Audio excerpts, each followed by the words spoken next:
Hello and welcome to the DFS underscore PhD show for Thursday night football between, oh, huh, window is closed. All right.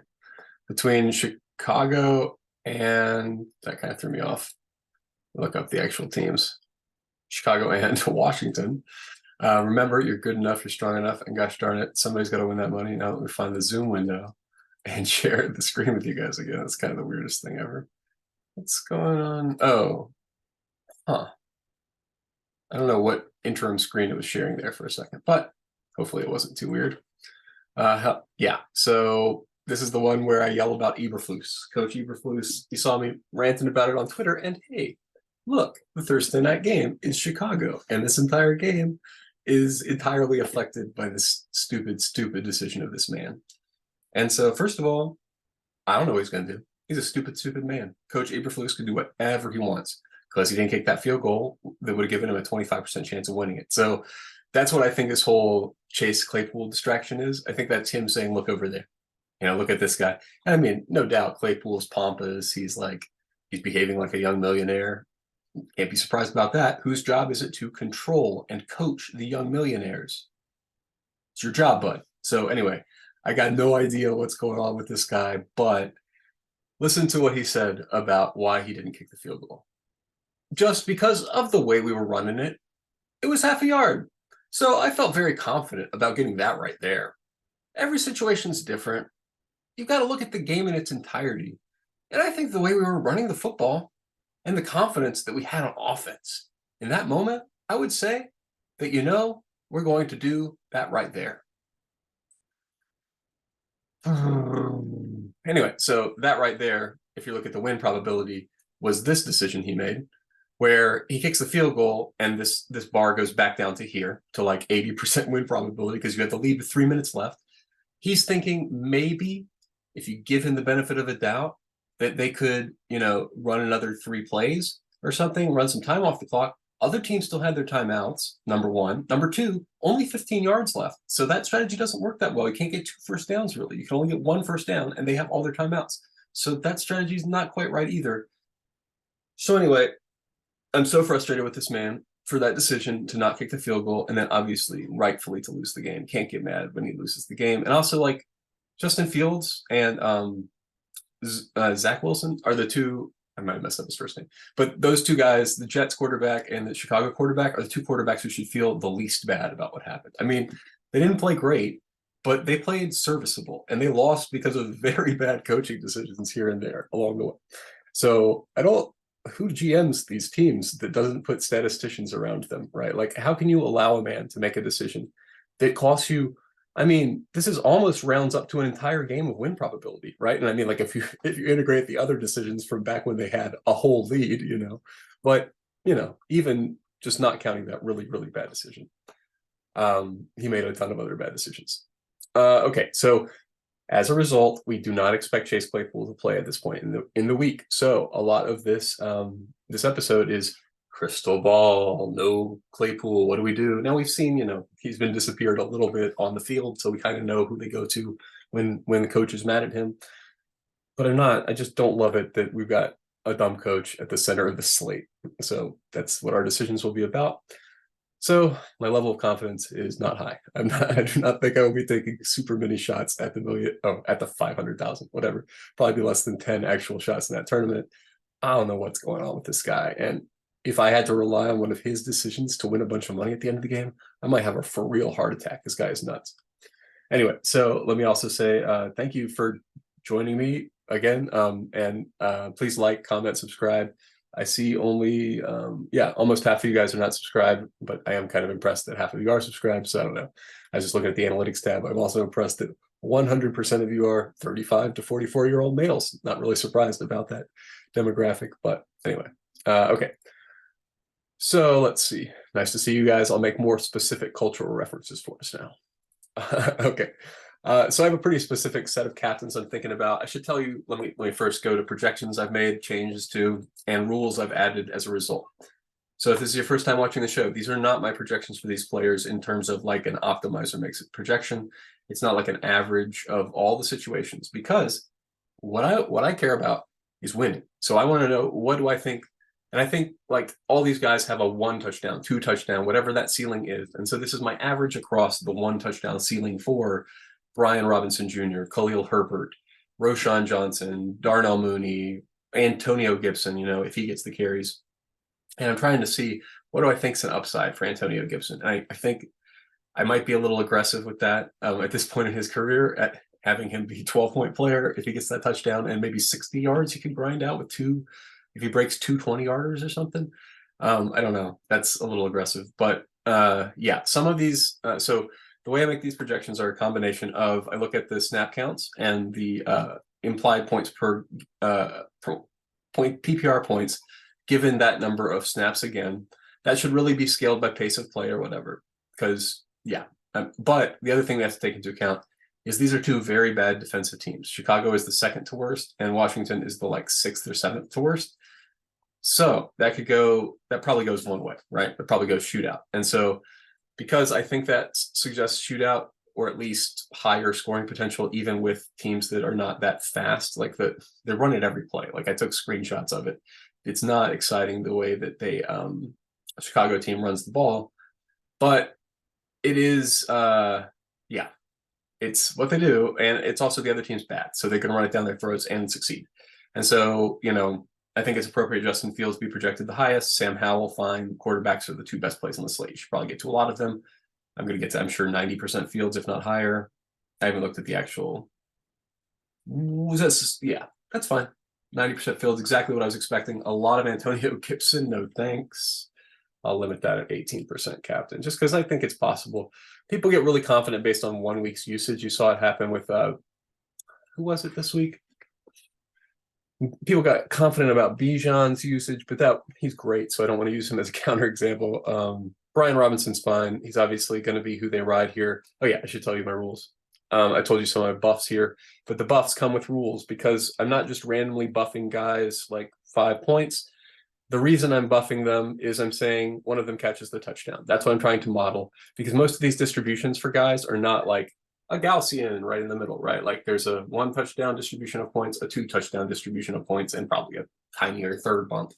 But I'm trying to model the meaningful bump, the one where they kind of get to, it's not really a ceiling bump, it's like a 1 touchdown bump. And in that we find a particular opportunity for this guy, Tyler Scott, this week. So we look in the snap counts for the Bears, and we got Tyler Scott and Equiminius St. Brown are the people who seem to fill the void for, the week before, no snaps for them or whatever, way less snaps. Claypool, obvious, 86% snaps. Mooney, number 1, gets the first bump up. He gets the bump up to full-time WR2, right? 75%. Wow. They're still not employing a full-time. Obviously the Bears are running it all the time, so they don't really, it's still not that many opportunities for Darnell Mooney, but he's not priced like a WR2. So these are your 3 guys for this week that this particular slate is all about. Darnell Mooney, Tyler Scott, and Equiminius St. Brown. Everybody's going to are going to be on DJ Moore. Also, my best ball is on DJ Moore. So I hope I have a lot of Fields more for best ball, because that's what everybody thought this was going to be about. But I think this is a reasonable projection. He's a slightly worse option than McLaurin, who's an okay option, but slightly worse option than the running back. So we're going to get a ton of work. Jahan Dotson is more explosive on a per catch basis, even though he's expecting less volume. So I think that's fine. But yeah, so DJ Moore, I think they'd probably be higher than 27% just based on he smashed, and people like to see that. But yeah, all these other guys I think are where the slate hangs. Who catches the touchdown? Is it Equiminius St. Brown? Is it Tyler Scott? Who catches the touchdown and or goes for 1 big play, right?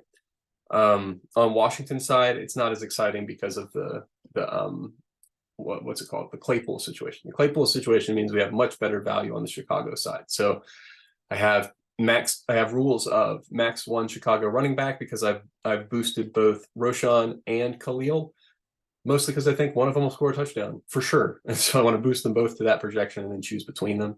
I know it doesn't have to be the case that you choose one, it could be a mega smash 5-1 stack, but it feels like in most of the games that stay close, that 90-95% of games, they're not both in the optimal. So that's kind of where my rules are.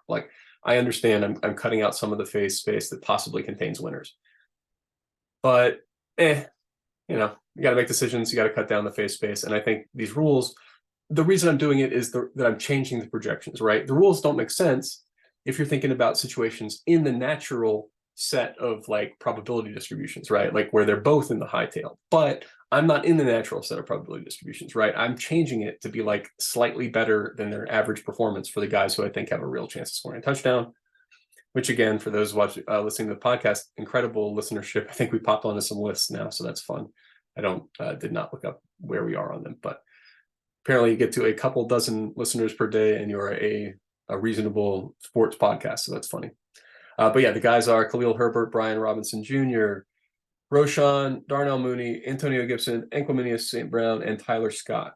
Where I think you're going to get, I don't understand these ownerships. I don't think they're going to last. I think you get at least 10% Equiminius. Hopeful. Otherwise, what are y'all doing all week? The guys who are touts, right? This is what you got to talk about, is the guy who's out. So presumably, as touts talk about the situation, the ownerships will go up. But if they don't, and you see on the final day, you have this less than 1% Tyler Scott or Equiminius St. Brown captain.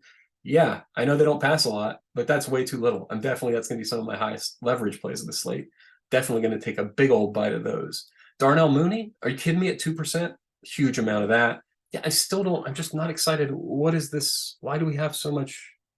I just don't believe we have to get to that much Antonio Gibson. There's so many better options you just heard me getting excited about. So I'm not going to get to that much Antonio Gibson.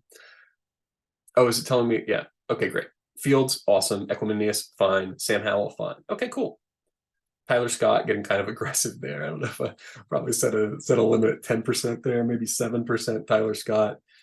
No, you know what? The reason I'm going to leave it is he's essentially the punt value. So DK's right about this, in that when you take these punt value plays, it significantly limits, like, because over here in the settings, right, I've set a minimum price of like 45K. And these lineups with Tyler Scott captain, or whoever the min price got, yeah, when I look at those lineups, if you come over here, you're going to be really limited, because you basically have to cram in everybody. There's just very few other options. So even though they're pretty good lineups, and what was that? 4 of them are top 10 of projections, but they are going to be more chopped than implied, because people will set various minima and wind up, even, hand builders obviously will be the first few thousand, but even people like us who are setting, like, our building lineups will wind up on them more often than not, more often than average, because it's a combination of conditions. When you go with a really cheap captain, then you have to jam in studs. You have to, because of the condition you already set with pricing. So what I did with the last slate was I was getting really into Charbonnet captain. And so in the end, I wound up going down to 42.5. So it's possible that if I do really like this move of jamming in Tyler Scott, and I want to make sure I have a reasonable player pool, I'll have to go down to 42.5, meaning leaving $7,500 on the table, because otherwise I won't get to rare enough. Maybe even 10,000. Honestly, like, the real sharks are leaving 10,000 or more on these showdowns, because that's where the uniques are. Everyone I'm cutting out when I'm like, well, I don't want to go less than 45,000. Those are all possible winners, like unique winners, right? Nobody wants to do that. Everybody thinks that's dumb, myself included. So I don't want to do it. But if you have the risk, every night, like, let's go back to also, I didn't even do the review from Monday night. Let me talk about Monday night a little bit, since it's somewhat relevant. And congratulations again, bro, taking it down. But when we talk about the uniqueness, he was not, wasn't in the top 7 of uniqueness, whatever, 8 of uniqueness. And you wouldn't expect it. This is a very small sampling of the overall number of dudes in the competition. It's very rare that they do get part of the chop. I don't think any of them was McLovin? No, it wasn't McLovin. It was Chipotle Addict was the one who was in on the chop. So I could check them out. But look, in order to get the most unique, look how much this dude had to live on average, 12,500. I tell you what, when that backup quarterback came in, I bet what the kid needed Drew Lock with that kind of price. But anyway, so yeah, don't know if I have any more points about you have to get the most unique, a high unique percentage. You have to leave more than 10,000 on the table. You start leaving 7,500 on the table, you're building more reasonable lineups. I do remember Squirrel Patrol was in the second tier, like the next train down. But yeah, so, and Emil won the very last slate, leaving 600 here. Wow, I'm impressed with Mr. Good Seats. Look at that, 45.7. Must have gone with the unusual captain strat or something. That's incredibly high salary for that many uniques. But in the end, oh yeah, and my lineups were fine. Obviously, there were some problems. Charbonnet did not get the work that it looked like he was going to get starting the game. Did not do anything wrong. I thought he must have lost a fumble or something, but he didn't. Pretty good lineups, though. Had 3 chances to be a millionaire. Oh, it wasn't 100% Charbonnet. I could have had this one with Breida. But you can see the amount I left on the table for these unique chances. 3,400, 6,500, 7,300. So you got to leave a fair amount to get unique on the slate. And it might not be quite that tight because we did have the Fant and Disley were in. So you had a ton of cheap options on the slate. I'm not sure every slate you have to get that wild. That's why my initial run here, I think, was 45 to 48.5. That's where I think the most likely, like, best ROI lineups are. But I might, because I really do like some of these weird punt options, and I can see why, like, they can only build 35 different lineups with the combinations of constraints I've made. And probably it's only like 70 lineups you can make anyway, even if you do lower the constraint a little bit more, just because otherwise, like, you can't even get to that number. So I might lower the, yeah, I was happy with the results I got when I lowered the min salary on last night's slate. And I even think I maybe should have gone a little lower than 7,500, obviously, as a result of where the I like reflecting on it based on the potential winning of $1 million, not the people who actually won $40,000. Again, congratulations. That's a lot of money. That's a bankroll for a minute. Hopefully you're not, don't spend it all in one place, fellas. You gotta feel good for a while. I'm gonna be living until next like freaking June off this Haywood Highsmith thing. And that's not like a figure of speech. That's like pretty how I'm definitely feeling. Okay, down at the 1. Awesome. Watching The Sims over here. You should be playing. Oh yeah. Did I not send myself? I did. Let me pull up the screenshots. There on. I just left it on a different window. That's good. That's what they call good television. Leaving up your screenshots in a different window. I won the Madden Sims yesterday, so even though I lost money last night, a lot of it I just won 3 hours ago. So easy come, easy go. 180 on this one early showdown. And then another 80 or 98 or whatever on the early classic. I don't use an optimizer. I hand build these. I go into full Oracle mode, the same Oracle mode that brings me to these weird predictions that I give to you. I think it's weird. Yeah. Why don't we lean more into being oracles, guys? I think we should lean more into being oracles. There's an ancient tradition of dudes like in a cave trying to predict the future. So we should definitely, at least see what those guys were doing. Try to learn from the oracles. Oracle of Delphi and stuff. Y'all remember these? Anybody, you guys seen this? You heard about this? Oracle of Delphi? All right. better double check that's not like some horrible thing I half remember from 40 years ago. Okay. Touchdown, Dobbins. That's nice. Right. So don't think I have anything else to say. Based on the these lineups will not be the lineups. Obviously, I'm going to rerun several times. I just told you about some of the tweaks I'm going to make the minimums. But yeah, overall leverage, sorted by leverage, the guys I just told you about, it's garbage in, garbage out, right? That's why I don't think it's that valuable to get contest sims, because at the end of the day, what really makes you unique and gives you the best edge in any sport, football, basketball, whatever, is these little tweaks you make to your projections. And if the little tweaks you make are wrong, you're effed.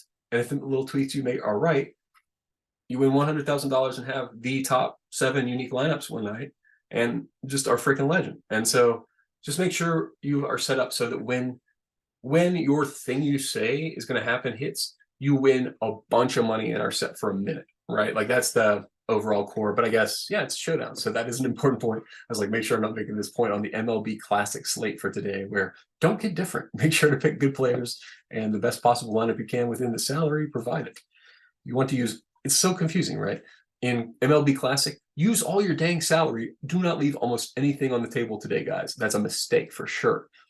Then you get over here to Showdown, and doing the thing that was the right thing in Classic is definitely the wrong thing. Don't spend all your money on Showdown. So that's the kind of thing where, like, if you don't, if you're new to the game, that's going to be weird to understand that what is optimal is so wrong because it's so hard to get different in Showdown. That, like, did I even say the bad lineups? No, I didn't even review the bad lineups. The bad lineups were so bad yesterday. And the day before, too, on Sunday night, they were even worse. But these ones, like splitting 1,000 ways, I don't care that's $1 million, man. Split $1 million 1,000 ways, it's $1,000. These guys could have been thousandaires with that remember that Kenneth Walker long run? Now, no offense, I know some of you guys had a lot of money on the line, and in high stakes, he was a little bit lower owned because sharks were off him. So this is the kind of like second order strategy some of you guys are in if you're playing high stakes, because high stakes ownership really condenses around the plays that the sharps agree are sharp. And so if you have a disagreement with the sharps, the best thing to do is pop $555 on the line and go in the big tournament and put DTR at captain, and it's all gone. So that's my last week. But it's the right move if you feel like it. Pivoting off, I don't think I ever said it on the stream, but I pivoted in the $100 millionaire, I think it was last week. I pivoted off Fields, Komet, Moore, with A Chain on news that Ahmed was in and that DTR was starting. So I got off of what had to have been the nut millionaire in the $100. Because that, I guess it's not single entry. A lot of guys are still putting a lot in there. No, it was $100 single entry for 100,000. I mean, I've never been playing for like that level of buy-in before, but that's a cool tournament, man. A single entry with 100K up top, that's dope. Anyway, I don't know how often they run that. Maybe it's every week, and I've just been poor for a while. But I'm also, I don't really like single entry because, like, I had a guy get injured like right away, and I was like, okay, well, I buy money. I know how that works.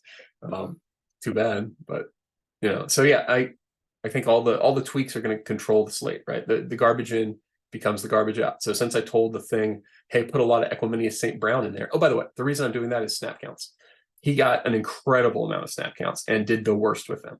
So my theory is he might do better, right? Like a regression to the mean. If we do season long, he's definitely, I think, doing the worst of all these guys. Yeah. And so regression to the mean, like, he's going to do better. I mean, I guess you could put Trent Taylor in the mix as well. I assume that he's not out. I just don't have him in the mix because he's bad and will get very, very few snaps. Yeah, I mean, like, he get a few snaps. It's possible he's the guy. It's possible. Obviously, he is going to get a couple of snaps. So far, hasn't converted a catch. But, a target or something's not out of the question for Trent catching it. Maybe he's the guy. But I don't think one catch, unless it's the touchdown catch, even gets him there. So that's why I think your guy that like had a shocking. I was shocked. Do you see the snap count for ES? Like, his percentage of snaps for Equiminius St. Brown is 60%. And I go over here and I see his projection was at 2.3. 60% of snaps on the year with Claypool in. I don't think so, guys. I think he's going to get more points. Now, I don't think he's going to get 10. Obviously, we've covered it. That's my he scores a touchdown scenario. Don't let him catch a Hail Mary bomb. Come on, Sims. Silly. Hail Mary bombs when they're not to my guy. So silly. All right, I'll stop live watching The Sims. Unless you guys want to, let me know in the comments. Would you prefer I do a Thursday Night Football or live tilting The Sims show? All right, that's enough. Oh yeah, other weird tweaks down here at the bottom. These could be important if the other things don't hit, but they're not, because we just have so much other value on the slate that it doesn't matter. We have slight misvaluings of Diami Brown, Cole Turner, John Bates, all of whom are slightly more valuable than people are estimating them, but like not that much compared to all of the opportunity in the Chicago passing attack. And I should say, I am aware, like, I forget what the exact chart is, but if you look at like pass to run ratio or whatever, they're bad. They're not doing it. I took the actual screenshot of that last drive. There's a reason I'm making fun of this coach Eberflus for like, oh, I think we're going to run it, blah, blah, blah. We all knew you were going to run it. The previous 13 plays were all either runs or short screen passes. Couldn't really tell if it was a run or not to Herbert, right? So like, we knew what was coming. You're not fooling anybody. So that's not the circumstance where you want to jam it down somebody's throat on 4th and 1, as anybody who has played Madden can tell you. So yeah, Madden tie-in, it's kind of relevant. All right, so I think that's more or less all I got to say. I've been kind of going off the rails here for a few minutes, so let me just wind up by saying you're good enough, you're strong enough, and gosh darn, somebody's going to win. I think it's $500,000 on Thursday, and it might as well be us.